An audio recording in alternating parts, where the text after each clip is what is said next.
Tonight, author Jane Healey is going to discuss her historic novel, and it's based on a very real Red Cross Clubmobile women who brought a little bit of America to those service people serving in the foreign lands during World War II. The Clubmobile workers were unique young women who risked their lives, many times pretty close to the front or on the front, to do their part in the war effort. It's a little-known story, at least I think it's a little-known story because I don't know it, that really needs to be widely known, and thanks Jane for doing that for us. Thanks also to Manny Rogers, who's on the board of directors here. Manny, where are you? Manny's over there. Manny is the one who suggested that we contact Jane for her to come and talk, and thank you for that suggestion. Jane is the author of 3 historical novels, fiction novels, I should say, historical fiction.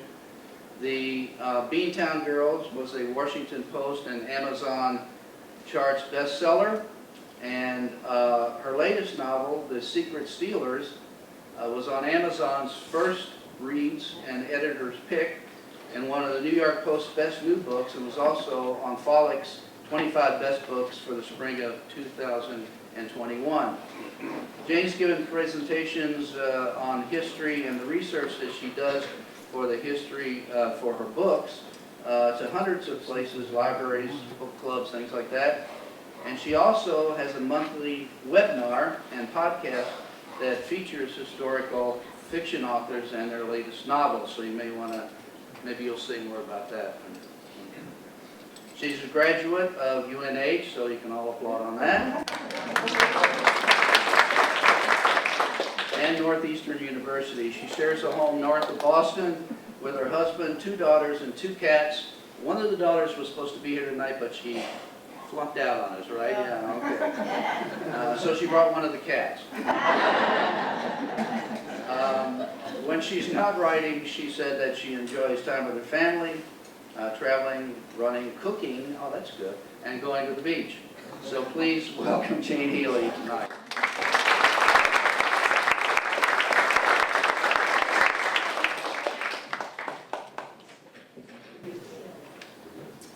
Thank you, Mike. Thank you to the Wright Museum. Thank you to Autumn from Country Booksellers for coming tonight. Bookstores, especially after this year. I'm so thrilled that they could make it tonight.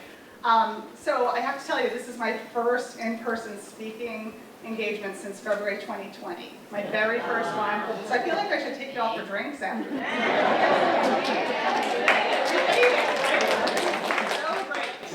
So tonight I'm going to talk about the Beantown Girls, specifically the history behind the story, and how I learned about that history, the research, and how I wove that history into what became the novel.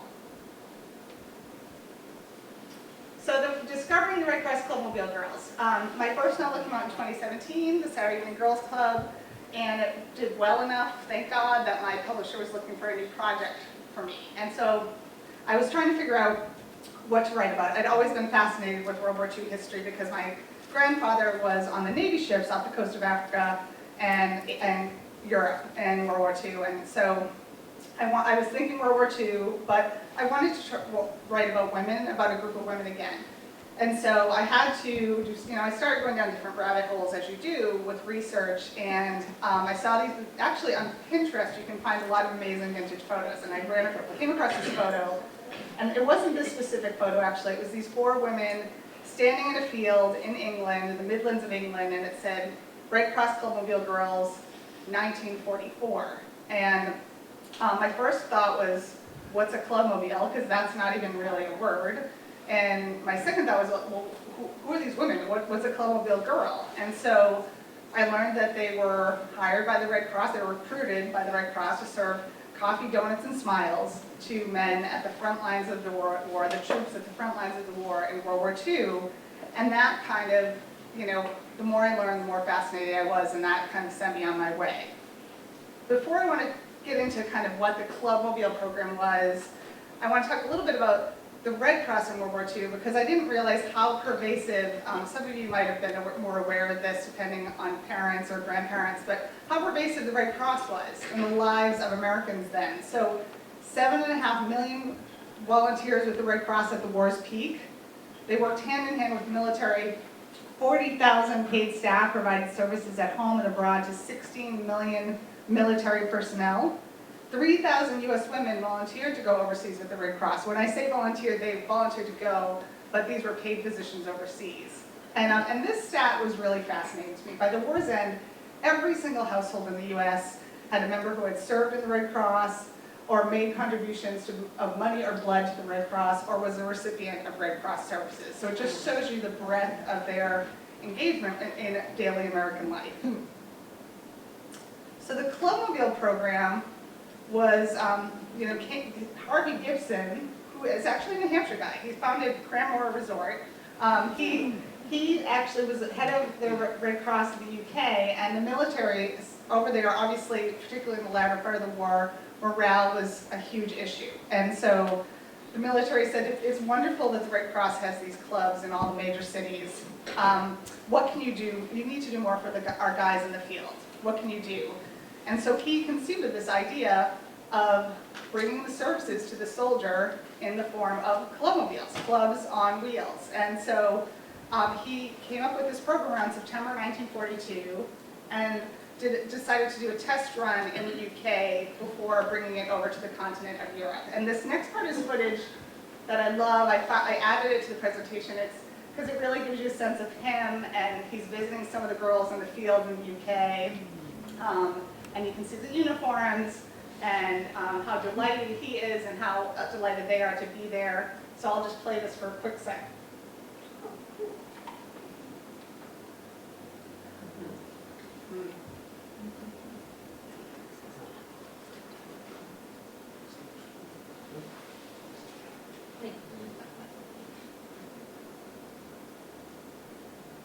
I notice they aren't eating donuts though.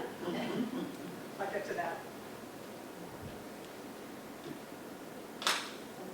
So the beginnings, they started again like as kind of a beta test program. I used to be in high tech, and so in the UK, Hope Simpson was one of the first Clubmobile girls.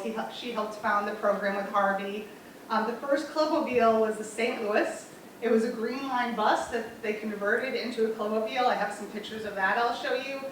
It was so huge that they actually put a lounge in the back for the guys to play records and smoke cigarettes and hang out.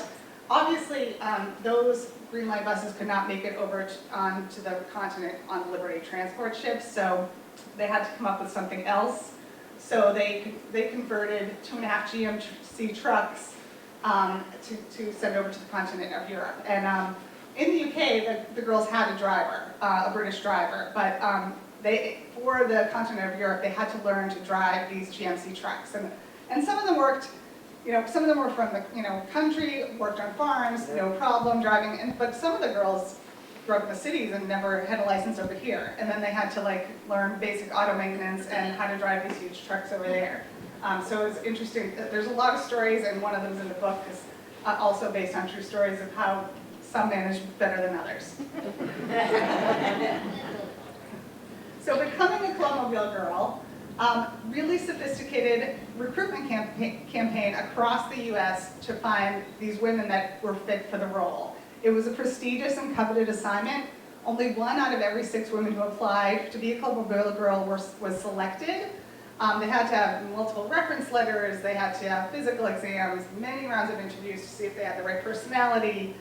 They had to be over 25 and college educated with some career experience, which I thought was fascinating because this was the 40s and not that many women went to college, but they were looking for women who were a little bit older, educated, had maybe worked and could handle themselves among several hundred teenagers and young men. I think that was hard. So this next picture is a graduation picture that I love. I think it was the height of August though, and these poor women are in their wool uniforms with the gloves and the scarves. And these descriptions on the side are from the recruitment material that the Red Cross had. So they had to be cream of the crop, This was the 40s, so they're not afraid to say handpicked for their looks.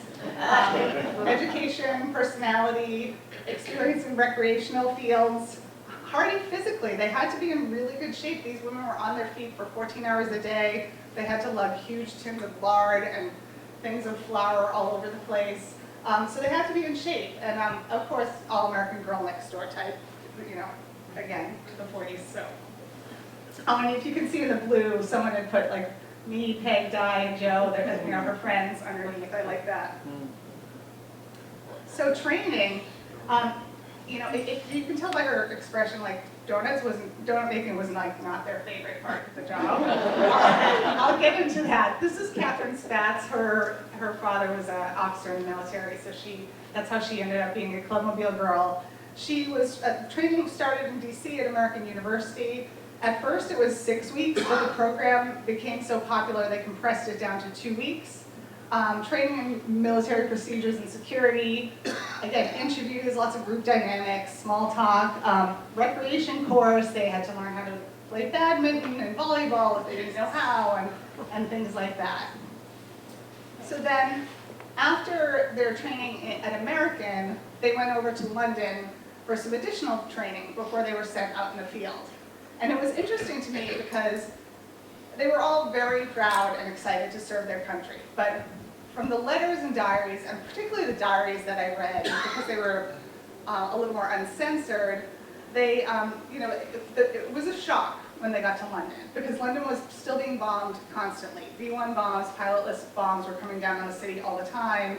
A lot of them talked about what we've now called PTSD. They had the shakes. They had to kind of adjust to life during war.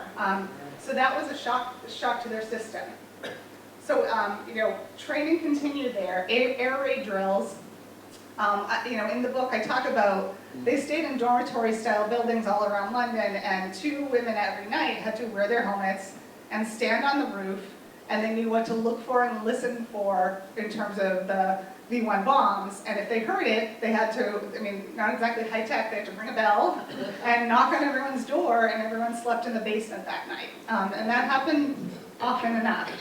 First aid, one of the questions I often get is, were these women nurses? And no, they weren't trained nurses, but they were trained in basic first aid that they often had to use in the field. Driving lessons, British driver's license test. And donut and coffee making instructions, don't they look so thrilled in this picture? It's so funny. So, you know, the coffee urns were like the same, kind of the huge urns like you see today. The donut machines, and this is one of them on the truck, they were donated by the American Donut Association, which I didn't even know was a thing. And they were never meant to be on trucks. Like, they were meant to be stationary in bakeries. And so the donut machines broke down, like, I don't have an exact, but like, I want to say almost half the time. You know, there's a scene in the book where the machine explodes during training, and like that would happen, like the pressure caused it to explode. The girls would get burns from the oil, or they would flood the clubmobile. So they really hated making the donuts. Like, to a person, I was trying to think today, like going over my notes, I'm like, I don't remember reading about one girl who was like, I love to make the donuts. Like, that was not their favorite part of the job. To the point that they outsourced a lot of the donut making in Europe when they could, because it was just too much of a hassle. But the guys liked making them, so they might make like a couple dozen just for fun. So I want to talk a little bit about this. The story starts in London, summer of 1944, and there was a ton of Americans over there, and I mean, at this point, London, they were pretty weary of the war, and some of these pictures I thought were really interesting to share. So, you know, St. Paul's Cathedral was standing, but not much else. The British had gone through years of rationing. A lot of them were wearing mismatched clothes. There were vegetable gardens, literally in every green space in London. And again, constant buzz bombs. One of the girls talked about it like it was 4th of July all the time. That's what it sounded like.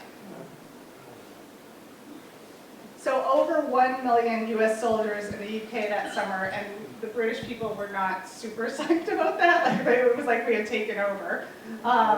But I say that, but then, you know, some of the girls described when they arrived at port, they were received so enthusiastically by the British that a lot of them were emotional about it. massive network of hotels and clubs for American servicemen in England, and the Red Cross headquarters where there was a lot of training was in Grosvenor Square in London. So the nightlife, the Red Cross just in London had 8 clubs there. The biggest and most well-known one, and the one that I include in the book, was Rainbow Corner, which is near Piccadilly. Adele Astaire, Fred Astaire's sister, did work there. She married a Lord Cavendish, and so she volunteered her time at the club during the war. Paramount Dance Hall is included, Embassy Club, Covent Garden Opera House. So you know, it was a country at war, but there was still a lot of nightlife going on. This is a picture of the outside of Rainbow Corner, and I love it. I used it a lot, like just referred to it a lot, because I feel like it captures London during wartime. And this is Adele Astaire with Fred Astaire, which must have been a BBC radio interview. He came over to visit, and she's wearing her Red Cross uniform. You can see the little ARC pin, so cute. So they go for training in London, and then a lot of them were sent to the Midlands and to Scotland and various parts of the UK after their training in London. Not all of them went to the continent right away. So they spent time, they were billeted in homes, above pubs and hotels and dormitories. This is when they had the single-decker Green Line buses and a British driver, which was helpful to navigate the villages and the muddy roads, and grueling schedule. They visited 8 to 9 camps per week in the English countryside. So, you know, there's a reason they picked women who were, you know, professionals, college educated, because they had very little supervision from London.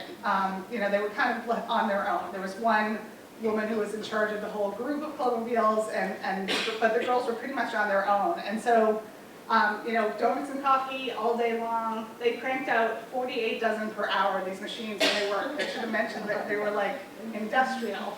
And then pubs and dances and dinners at night. You know, I often get the question, were these girls harassed by the soldiers?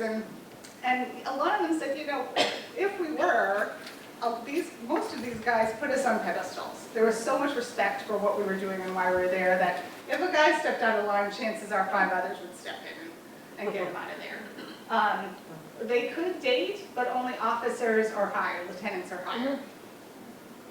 I want to talk a little bit about Glenn Miller, because there's a scene in the book that took place on September 11th, 1944, and that concert actually happened. And I didn't know a lot about Glenn Miller and his experience in the war until I wrote this story, and I think he's a fascinating guy. So, you know, here he is, he's at the height of his career, he's got record deals, he's got movie deals, he's traveling the country with his orchestra, but he feels this need to serve his country, and so he becomes Captain Miller. And he's 38 years old and left it all to serve his country. And so he starts this 50-piece Army Air Force band. He brings along a lot of his guys from the orchestra. Moonlight Serenade and In the Mood define the big band era, of course. So the concert on September 11th was in De Montfort Hall in Leicester, England. And it's, you know, I contacted them. They sent me some old photos because I wanted to get a sense of the inside of the building. And this was a pivotal scene in the book, and I write very linear, but this scene is like one of the first ones I wrote because I knew it was going to be kind of a turning point for the characters, and it was so vivid to me. But they could not, there is no pictures of that concert because security was so tight, because the 82nd Airborne was there and was about to jump into Holland the following week. And so I've looked everywhere. There's no pictures of that concert, but I did find this one, which I thought was amazing because it's just in the middle of the fields in England, somewhere in the Midlands. So I love this quote. "We didn't come here to set any fashions in music. We merely came to bring a much-needed touch of home to some lads who have been here a couple of years." In the summer of '44, Glenn Miller gave 800 performances in the UK, which I can't even get my head around. I don't know how they did it. And so he was very anxious to get to the continent and do the same thing for the guys over there. And so in December, his band was supposed to fly over. He wanted to get over there early. It was icy and rainy. Someone offered him a place on a single engine plane, and he got on. And the band arrived in Paris, and didn't realize until he got there that he was missing, and his plane had gone down because he wasn't on the manifest because he wasn't supposed to be on that plane. So that was unbelievable. I completely had forgotten knowing about that story, and that ended up being a little bit of part of the book as well. So the Clubmobiles, I want to show you a little bit about what they looked like in England versus what they looked like on the continent. This is what the Green Line buses looked before they became Clubmobiles. And then this is what they looked after they became Clubmobiles. Someone, this was from, I think, a car and automobile military show in the UK. And then this is one of the GMC trucks, 2.5-ton GMC trucks coming off onto the beach, the Liberty transport ship, onto the beaches of Normandy. And I love this picture because it gives you the sense of scale. I mean, just the tires alone are huge. And the fact that these girls had to learn how to drive them, and they would often have to deal with stuff like this, where they were stuck in mud, and people had to drag them out, and yeah, big mess. But they figured it out. So where did the Clubmobiles girls go? They went, everywhere, every theater of operations, all over the world. They didn't go to Asia until towards the latter part of the war. But yeah, they were everywhere the military was. And then by the number, at the war's peak, there was 289 Clubmobiles and over 1,000 Clubmobile girl volunteers. In July 1944, 10 groups of 32 girls were sent to the continent. That's 8 Clubmobiles per group. Another question I get is, did any of these women lose their lives in service as a Clubmobile girl? And there were 52 Red Cross women killed in World War II, and of those, 13 of them were Clubmobile girls, and it was in the kind of accidents you expect in war. Planes went down, or car accidents, or one girl, Ann Cullen, was in a hospital recovering, and the hospital was bombed, and she was just in the wrong place at the wrong time. So some of them did give their lives in service to the country. On a lighter note, and I don't know how they came up with this number, but over 1.5 billion doughnuts served in the war. So the story, I followed the research. I'm really fortunate tonight. There's a couple women here whose moms served as Clubmobile girls, and I started searching online. I found about a half dozen memoirs written by one of the girls or their family members, but I felt like I didn't have enough primary source materials, and I had worked with the Schlesinger Library at Harvard. It's a great resource for American women's history, and to be honest, I didn't have high expectations, but I reached out to them and I said, do you have anything on these women? This is what I'm working on, and do you have any, I don't know, what do you got? And so they actually said, oh, we have 13 boxes of letters and diaries, and they had the uniform, and they had little scribbled notes about how to make the donuts, courtesy of someone's moms here who donated a lot of those materials, which is amazing. So yeah, that really, those women were prolific writers. The ones who did, all the letters and diaries that I found at the Schlesinger Library, they're beautiful writers. They really gave me my story. And that's why the story takes place in the latter part of the war, starts in England, goes over to France, and that's why I decided on writing about the girls on the continent of Europe, and the girls in the UK. So another question I get is, the 3 main characters are Fiona, Viv, and Dottie. Are they based directly on any one-to-one any of the Clubmobile girls? And they're really not. They're composites of a lot of the different women I read about. Fiona Denning was from Boston. She's the protagonist. It's told from her perspective. Her fiance is declared missing in Germany, and she is just trying to figure out what she's going to do next with her life. And so she sees a Clubmobile newsreel ad. Her friends had dragged her to a movie, and so she decides, well, I don't know what I'm doing, but I can do this for now, and maybe I can find out what happened to him. At least I can keep myself busy and serve my country. And so she recruits her friend Viv, who is working in advertising at a dead-end job because this is the 40s and she was a woman. And so Viv has the personality. She's on board. Dottie, their other friend, is painfully shy, does not fit the personality, but what I found was if you were musical in any way, if you could sing, play piano, play guitar, that kind of put you over the top because it was another way to entertain the troops. So Fiona was one of the things I noticed is there was a few women I read about that were either widowed or lost their fiance, and I thought, what an interesting choice. You know, you could be like lost and grieving, but instead you do this very brave thing. And so that's kind of one of the origin stories of Fiona. Viv, I read about this woman who went over to the continent of Europe and started doing charcoal sketches of the soldiers that they could send home to their parents. And so like she was artistic, but hadn't used her artistic ability in a long time until she went over there. And so that was kind of one of Viv's origin stories. And then Donnie, I mean, music was such a huge part of morale for the troops and morale boosting. I wanted someone who was musically gifted and kind of was finally able to show that for the first time in her life. So that's kind of where Donnie came from.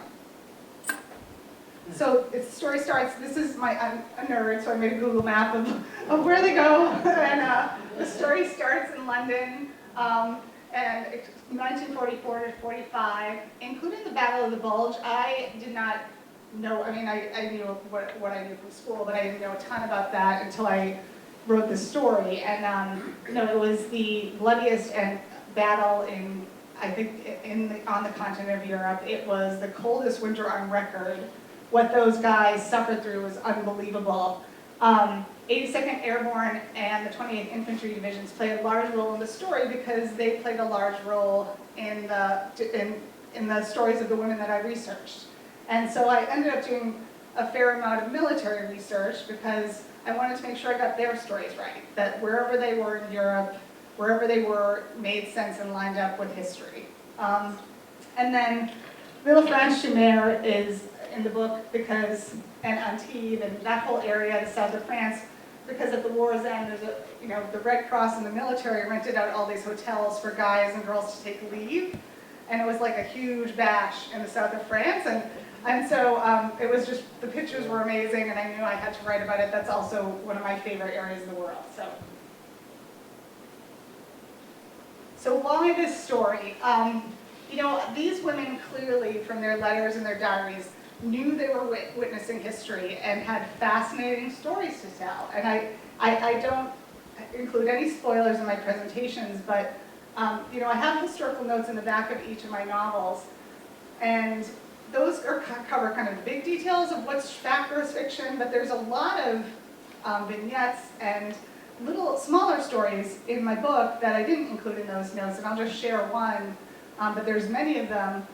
When I read this story about these 3 girls who get off, off the Liberty transport ship onto the beach in the Clubmobile, and this very young soldier comes running up to them and says, "Real life American girls, let me take you on a tour, please. I want to show you everything. I want to show you my camp. I want to show you, the area." And so they were like, okay. So they get in the Jeep with them and shows them all around the area, and then finally he arrives at the makeshift graveyard with the white wooden crosses and the dog tags on each one, and he starts pointing out his friends that he just lost, and he notices while he's doing this that the French villagers had left a rose on every single grave that morning, and he just falls apart. And I think it was because he finally, these were women from home, he wasn't around his buddies, and kind of finally let his guard down and show his grief a little bit. So that really moved me, and I knew I had to weave that into this story because I think it was really emblematic of what a lot of these guys went through. Another question I get was, did they really go to the front lines of the war? And they absolutely did. They had more freedom than war correspondents, more freedom than a lot of soldiers, to drive in and out of the front lines of the war, usually with a Jeep escort. They didn't go completely alone because they didn't want to get stuck behind enemy lines. And I love this quote by Senator Barbara Mikulski: "The greatest generation serving our country on the front lines in World War II was not limited to one gender." Another part of the book, the girls were never on the cover of Life magazine, but they were in Life magazine. There was a whole spread in February 1944, and this is one of many pictures you can see online. So every presentation I've given, and the book came out 2 years ago, I have at least one person who said, I can't believe I've never heard of these women before. And that was one of the things that intrigued me and made me passionate about telling this story. They were witnessing history, and for the most part, history left their stories behind. And you know, there's a lot of, you could debate why. I think there's a couple different reasons. One is historians are human, and they determine what's important to preserve and celebrate. And also, this was kind of a niche program. This was not tons and tons of women. This was 1,000 women. And so it was a smaller niche program that was kind of, you know, left behind by history. And some of these women were heroes in their own right and had received Bronze Stars and other honors from the military. One detail I should mention is they went to the front lines of the war in these trucks, but because they weren't medical Red Cross, they didn't have the Red Cross on the top of the truck, which was something they took issue with because planes could not, just, you know, they didn't know what they, you know, so that was something that really bothered them. Also, some of them really thought they should have received some military benefits as well. That was an issue.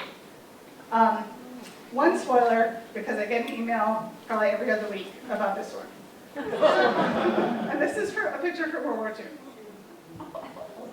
So there's a dog and a cat in the story because I found that a lot of soldiers and Red Cross women adopted these. There were so many stray dogs and cats left behind by families. So especially the soldiers, there was a lot of them had dogs that they adopted. Some of them, I've heard, sent them home after they left. So Vera Lynn, the cat, lives on the Clubmobile, and Barbara, the dog, is owned by one of their soldier friends who goes to the front, so they take Barbara onto the Clubmobile as well.